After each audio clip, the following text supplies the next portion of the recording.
पौराणिक ग्रंथों के मुताबिक जालंधर नाम का एक राक्षस देवी देवताओं को अपने आतंक से तबाह कर रखा था।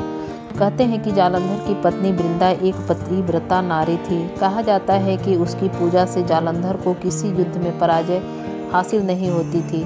इसके अलावा वृंदा भगवान विष्णु की भी परम भक्त थी। ऐसे में भगवान विष्णु की कृपा के कारण भी उसे युद्ध में हमेशा विजय हासिल होता था।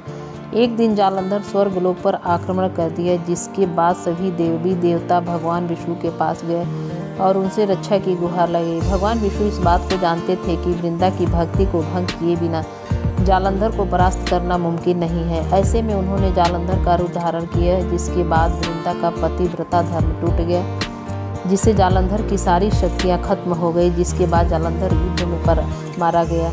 वृंदा को जालंधर की मृत्यु का समाचार मिला तो वह बहुत निराश हो गई।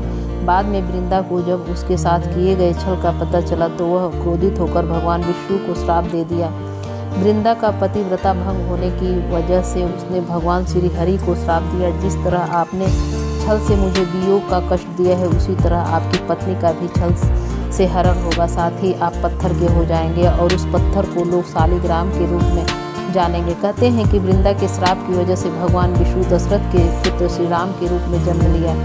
फिर बाद में उन्हें सीता हरण के वियोग का कष्ट झेलना पड़ा। धार्मिक कथा है कि वृंदा पति के वियोग को सहन नहीं कर पाई और सती हो गई। कहा जाता है कि वृंदा की राख से जो पौधा उत्पन्न हुआ उसे भगवान विष्णु ने तुलसी का नाम दिया, जिसके बाद भगवान विष्णु ने यह प्रण लिया कि वे तुलसी के बिना भोग ग्रहण नहीं करेंगे। इसके साथ ही उनका विवाह शालिग्राम से होगा। मान्यता है कि जो कोई श्रद्धापूर्वक तुलसी विवाह संपन्न कराएगा उसका वैवाहिक जीवन खुशियों से भरा रहेगा। ऐसे ही जानकारी के लिए मेरे वीडियो को लाइक, चैनल को सब्सक्राइब और बेल बटन को ऑन कर दीजिएगा, ताकि आने वाला वीडियो का नोटिफिकेशन आपको समय से मिलता रहे।